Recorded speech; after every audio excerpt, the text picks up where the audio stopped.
Hello दोस्तों, स्वागत है आप सभी का इस वीडियो में। This video is part of our deep dive series for the Indian economy and Indian financial system, जो कि जेआईबी मई 2026 एग्जाम से रिलेटेड यहाँ पर हम डिस्कशन कर रहे हैं काफ़ी इंपॉर्टेंट टॉपिक्स का जो बार बार एग्जाम में पूछे जाते हैं। आज के इस वीडियो में हमारा टॉपिक है Indian economy during the British rule. But before moving ahead in this video, let me tell you what is this deep dive series. इस सीरीज में हम I and I F S के important topics के deeply dive कर रहे हैं and उनसे अलग अलग टाइप के क्वेश्चंस और एग्जाम्पल, हाल ही में बहुत ही लंबे लंबे पैराग्राफ बेस्ड क्वेश्चंस पूछे गए एग्जाम में, उनको डिस्कस करते हैं। Before moving ahead, let me tell you that we have come up with wonderful documents for you, 135 plus most important topics, previous year questions as well as most important MCQs. Important topics chapter wise segregate करके each and every component of JAIIB exam वो आपको दिया गया है in this document. Previous year question solve, previous year question since 2023 जब syllabus change हुआ था, वो चारों पेपर्स के आपको यहाँ पे प्रोवाइड किए गए हैं। 1200 मोस्ट इंपॉर्टेंट एमसीक्यूज, जिनसे जिस चैप्टर से किस तरीके का क्वेश्चन आ रहा है इनका अच्छा आपको आइडिया लग जाए, ये आपको डॉक्यूमेंट प्रोवाइड किया गया है। इसका एक बढ़िया पीडीएफ कंपाइलेशन हमने बनाया है जो आप डाउनलोड कर सकते हैं by clicking the link given in the description of this video. आगे बढ़ने से पहले कि भाई मुझे ये वीडियो देखना क्यों चाहिए, ये आपके दिमाग में क्लियर होना चाहिए। तो देखिए, ये एक क्वेश्चन है जो मई 2023 में पूछा हुआ है आई एंड आईएफएस का जो आपका पेपर है the JAIIB exam. The concept of home charges during the British crown period mainly refers to what. ठीक है, तो होम चार्जेस एक्चुअली होता क्या है, उस पर ये क्वेश्चन पूछा हुआ है। अभी तो शायद आप ये क्वेश्चन आंसर नहीं कर पाएंगे, but as we move through this chapter, ये और इससे रिलेटेड टॉपिक्स जब आप आंसर करेंगे, you'll be able to answer this question by the end of this particular video। ठीक है, तो please stay tune till the end.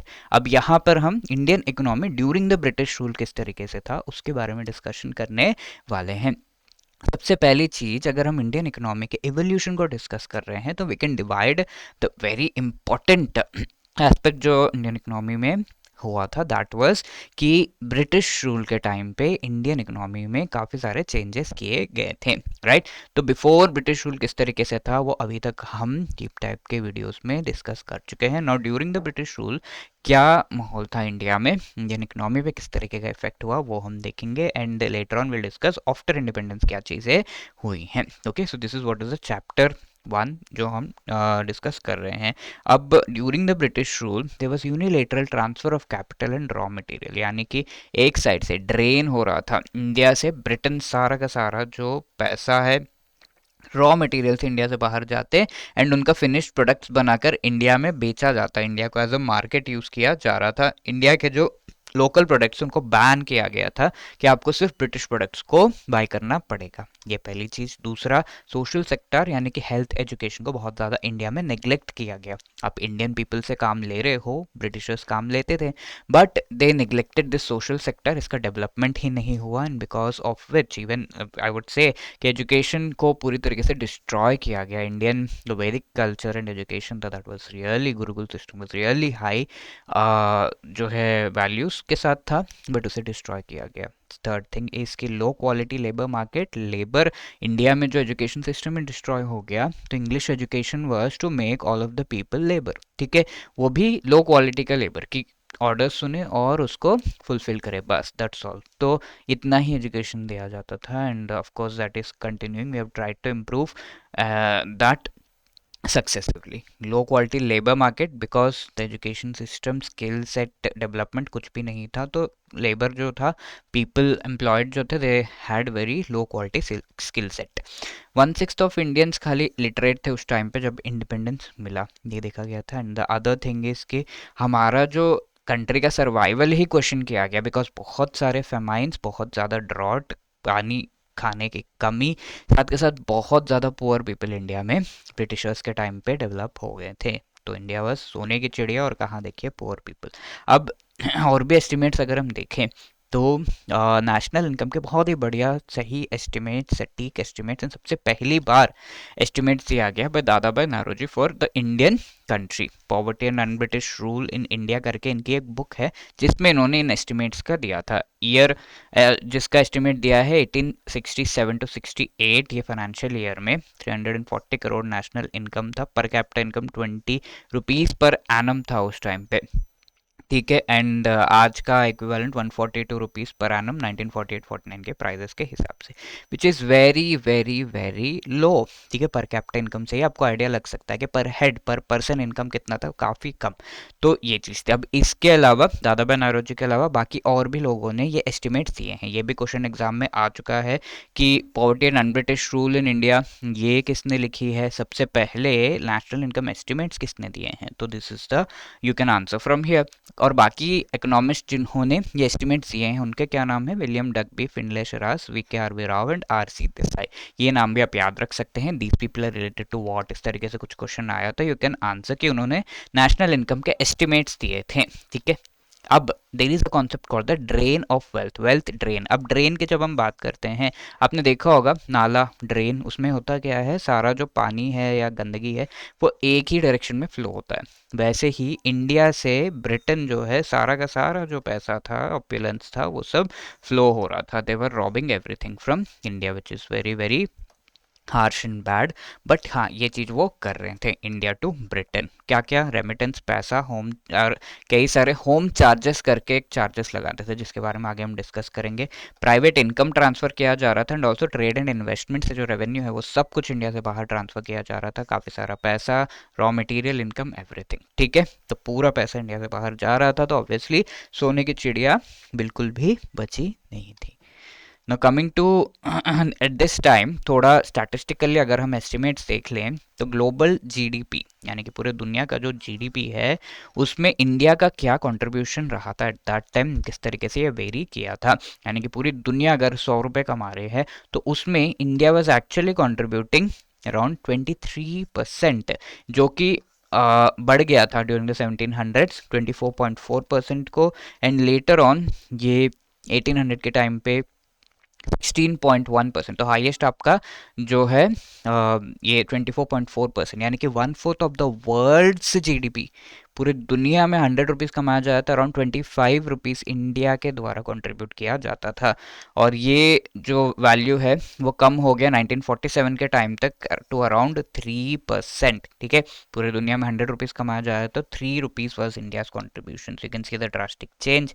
Global trade में किस तरीके का वेरिएशन हुआ, India actually 33% of the global trade 1600 के टाइम पे कंट्रीब्यूट करता था, यानी कि 1/3 of the entire trade in the entire world वो इंडिया के द्वारा ही किया जाता था। Then presently it is only 3%। ठीक है, 1947 के टाइम पे it is only 3%, but this was the situation. इसके अलावा per capita income, per head income, अगर हम ब्रिटेन में जो इंक्रीज है वो देखें तो 553%, यानी कि 5 टाइम्स हो गया था। जो उनका वेल्थ था उसका 5 टाइम्स इंक्रीज हो गया था। But in India it was only 12% increase during the time, during the 200 years of rule of the Britishers. ठीक है, तो ये आंकड़े बताते हैं कि कितना ज़्यादा इंडियन इकोनॉमी को एक्सप्लॉइट किया गया था at that time.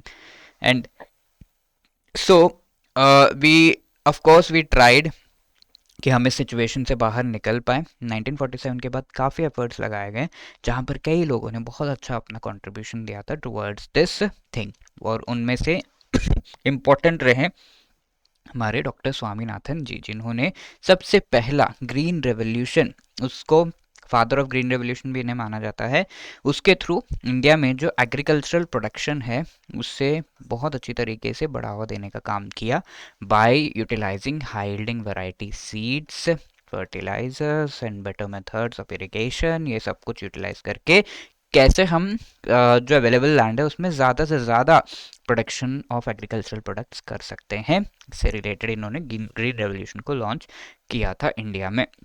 And of course, that was the only thing that helped India to become self-sufficient in food production. ठीक है, पहले इंडिया को अमेरिका से फूड इंपोर्ट करना पड़ता था, but now India is self sufficient because of this initiative. ठीक है, अब हम अगर इसके बाद भी न जो प्रेजेंट सिचुएशन इंडिया का उसकी भी बात करें और पहले क्या था उसकी बात करें तो पहले नियर स्टैग्नेशन था, यानी कि इकोनॉमी बढ़ नहीं रही थी। ठीक है, अभी तो ईयर बाय ईयर हम देखते हैं इकोनॉमी जीडीपी ग्रोथ होते रहता है, बट उस टाइम पे नहीं हो रही थी, there was near stagnation. Industrialisation पूरी तरीके से इग्नोर था, जहाँ पर इंडिया में सिर्फ टाटा स्टील जो है this was only industry that was available in India. Social sector पूरी तरीके से इग्नोर किया गया, health, education and all, as I already told you. Labour market was low quality and transportation भी अगर ट्रेन डेवलप किया गया इंडिया में तो ब्रिटिशर्स ने अपने फ़ायदे के लिए किया, not for the help of the Indians, not for Indians के यहाँ से वहाँ घूमेंगे हैप्पीली, इसके लिए नहीं। Actually they develop transportation for their own interest, for their own use. Okay, ये सारा सिचुएशन था during the Britishers. Now try to answer this paragraph based question. आप देख सकते हैं इतना बड़ा सा पैराग्राफ दिया हुआ है। ब्रिटिशर्स के टाइम पर फंडामेंटल ट्रांसफॉर्मेशन हुआ, long term growth prospects India के जो है उसमें वेरिएशंस आए, इकोनॉमिक इम्पैक्ट इसका थ्री फेजेस में देखा जा सकता है। अर्ली ब्रिटिश टाइम 1600 1757 के टाइम पे, company rule 1757 to 1857 and British crown के टाइम पे 1858 टू 1947। ठीक है, तो ईस्ट इंडिया कंपनी उस टाइम पे 1600s में इंडिया में आई और इंडिया को as a market for British goods इन्होंने चुना। 1757 में एक बैटल हुआ था जिसे बैटल ऑफ प्लासी कहा कहते हैं, वेरी फेमस बैटल। तो यहाँ पर जो ईस्ट इंडिया कंपनी उसने काफ़ी कंट्रोल इंडिया पे गेन कर लिया था। Unfair trade practices, wealth accumulation, ये सब करने लगे थे। तो इससे एक रिवोल्ट इंडियंस काफ़ी जो फ्रीडम फाइटर्स उन्होंने किया था, आप रानी लक्ष्मीबाई को तो जानते होंगे, 1857 के रिवोल्ट में उन्होंने पार्ट लिया था और बहुत वीरता दिखाई थी। ठीक है, ब्रिटिश क्राउन ने फिर जो ब्रिटिशर्स थे, ये कंपनी से क्राउन ने अपना उस इंडिया का पूरा जो हम कह सकते हैं कि बागडोर संभाल लिया था। राइट, तो ये हिस्टोरिकल एस्पेक्ट बता रहा है, मैंने आपको पूरा इकोनॉमिक एस्पेक्ट बताया। और इसके बाद काफ़ी सारी चीज़ें हुई, जैसे एग्रीकल्चर को कमर्शियलाइज किया गया, यानी कि एग्रीकल्चर लोग अपने लिए पहले प्रोडक्शन करते थे, थोड़ा बचता था तो मार्केट में बेच देते थे। दैट्स कॉल्ड सब्सिस्टेंस एग्रीकल्चर, खुद के लिए। बट ये कम्प्लीटली कमर्शलाइज कर दिया गया कि आपको मार्केट में ही बेचना है। ठीक है, थोड़ा भी आप जो है थोड़ा बहुत अगर ये निकाल लेते थे तब भी उन्हें बहुत ज़्यादा डांट पड़ती थी, आपको सारा कुछ मार्केट में देना है। तो इस कमर्शलाइजेशन की वजह से फार्मर्स जो एक्चुअली क्रॉप प्रोड्यूस कर रहे थे उन वो खुद भी भूखे रह जा रहे थे। ठीक है, तो ये था forcing inducing farmers to grow cash crops. And commercialization में क्या किया, राइस वीट नहीं, आपको इंडिगो, कॉटन, ये सब ग्रो करना पड़ा। अब ये तो खा नहीं सकते, राइट, तो फार्मर्स के लिए खुद के लिए कुछ बचता नहीं था।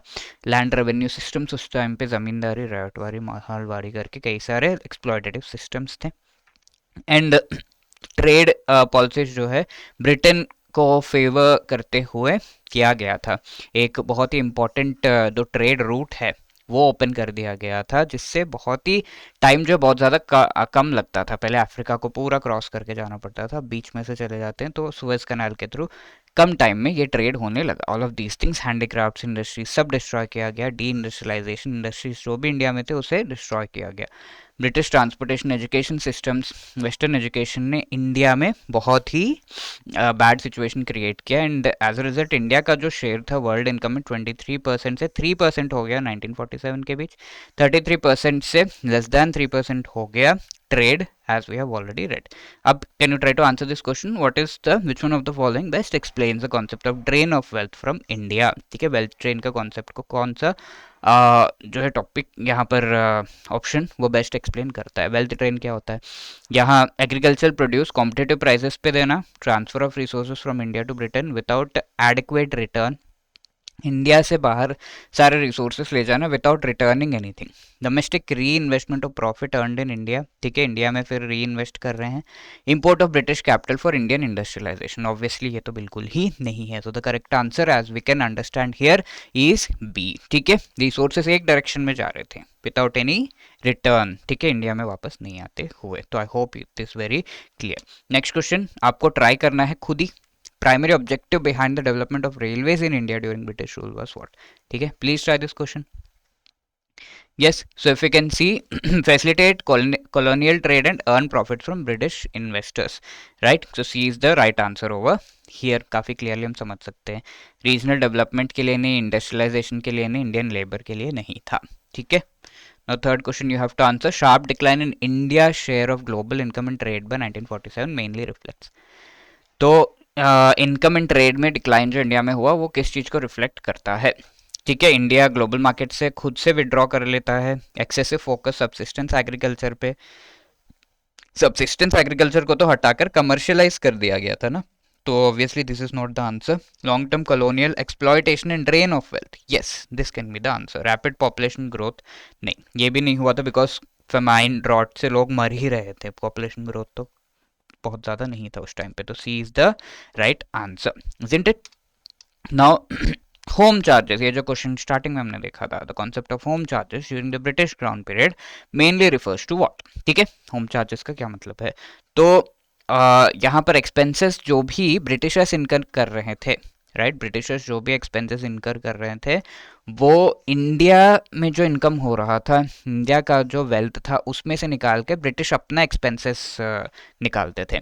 ऑल्सो इंडिया से रिलेटेड ऑफिसर्स जो ब्रिटेन में उन्होंने एस्टैब्लिश किए थे उनका एक्सपेंसेस भी इंडियन जो वेल्थ है उसमें से निकालते थे. तो that is mainly the home charges. Expenses incurred on development of Indian industries, fund spent on welfare of Indian farmers, official transfers of Indian revenues to Britain and emergency military expenditure during wars only.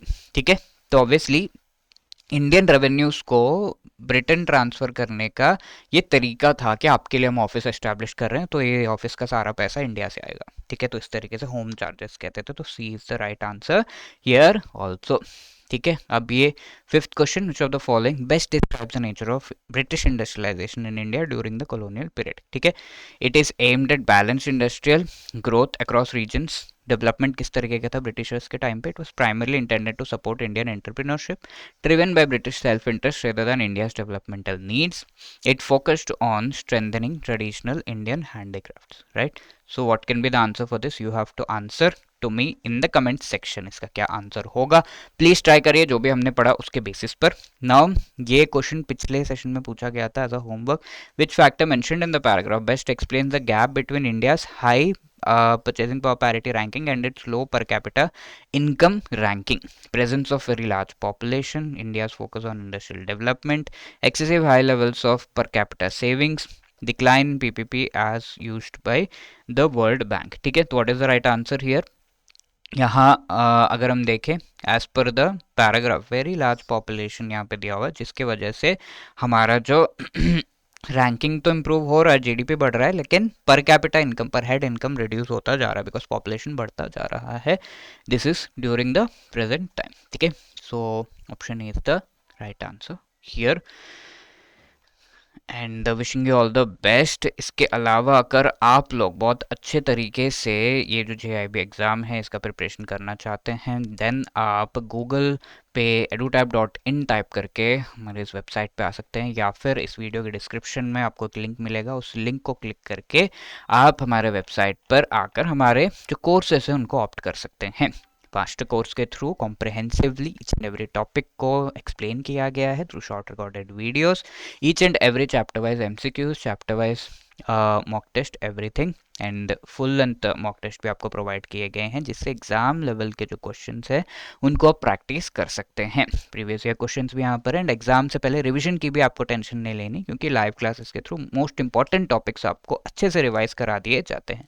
There is also coupon code जिसके through आपको discount भी मिल रहा है, so please do not forget to avail this discount और इस course को आप ऑप्ट कर सकते हैं. ये तो चारों कंपोनेंट्स, चारों जो पेपर्स हैं उनसे रिलेटेड ये कोर्स है. अगर आपको ऐसा है कि सिंगल पेपर का ही कोर्स चाहिए तो IAND IFS PPB AFM RBWM इनके इंडिविजुअल कोर्सेज भी हैं, उनको आप ऑप्ट कर सकते हैं.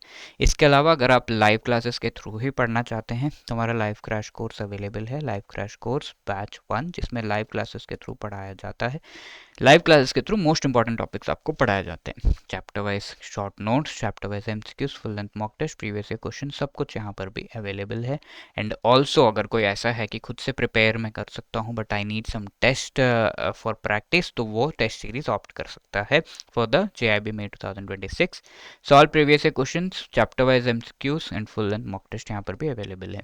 ईच जो कोर्स है उसके साथ आपको ये कोड यूज करके डिस्काउंट भी मिल रहा है, so please hurry up. The link for these courses are given in the description of this video. इसके अलावा कोई और अगर आपको डाउट है you can call us on this number और drop a mail at hello@edutap.co.in. Wishing you all the best. Thank you so much.